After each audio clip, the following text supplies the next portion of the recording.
সারা দেশের সাথে রাজ্যেও নানা কর্মসূচির মধ্য দিয়ে ৭৬তম প্রজাতন্ত্র দিবস উদযাপিত হচ্ছে। সরকারি ও বেসরকারি অফিসের পাশাপাশি বিভিন্ন রাজনৈতিক দলের পক্ষ থেকেও দিনটি উদযাপন করা হচ্ছে। একটি প্রতিবেদন।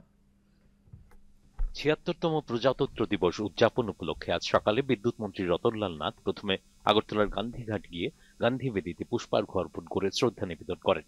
পরে তিনি লিচু বাগানে অ্যালবার্ট এক্কা পার্কের শহীদ বেদিতে মাল্যদান করেন। মহাকরণে জাতীয় পতাকা উত্তোলন করেন তিনি।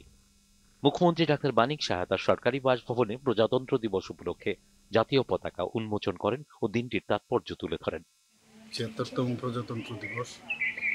আমি এই প্রজাতন্ত্র দিবস উপলক্ষে সমস্ত রাজ্যবাসীকে আমি হার্দিক অভিনন্দন ও শুভেচ্ছা জানাচ্ছি। আমাদের দেশকে সামনের দিকে এগিয়ে নিয়ে যেতে হবে, সংবিধানকে মান্যতা দিয়ে আমাদের চলতে হবে এবং আমাদের সংবিধান সম্পর্কে বুঝতে হবে এবং যেভাবে আমাদের পূর্বজরা যেভাবে দেশকে সামনের দিকে প্রতিষ্ঠিত হওয়ার জন্য যে কাজগুলো করে গেছেন সেগুলোকে স্মরণ করে আমরা সামনের দিকে যাব।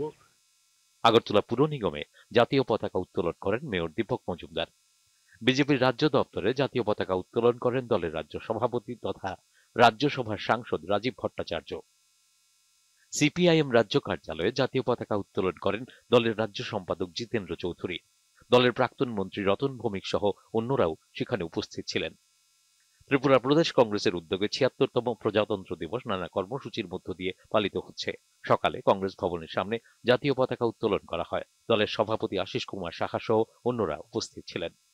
ডিডি ত্রিপুরায় আজ সকালে জাতীয় পতাকা উত্তোলন করেন কেন্দ্রের ইঞ্জিনিয়ারিং বিভাগের প্রধান অশোক কুমার। অনুষ্ঠান বিভাগের প্রধান আলপনা দাস, দূরদর্শনের কর্মী দিলীপ দেবনাথ প্রমুখ উপস্থিত ছিলেন। সঙ্গে ছিলেন কেন্দ্রের অন্য আধিকারিক ও কর্মীরা।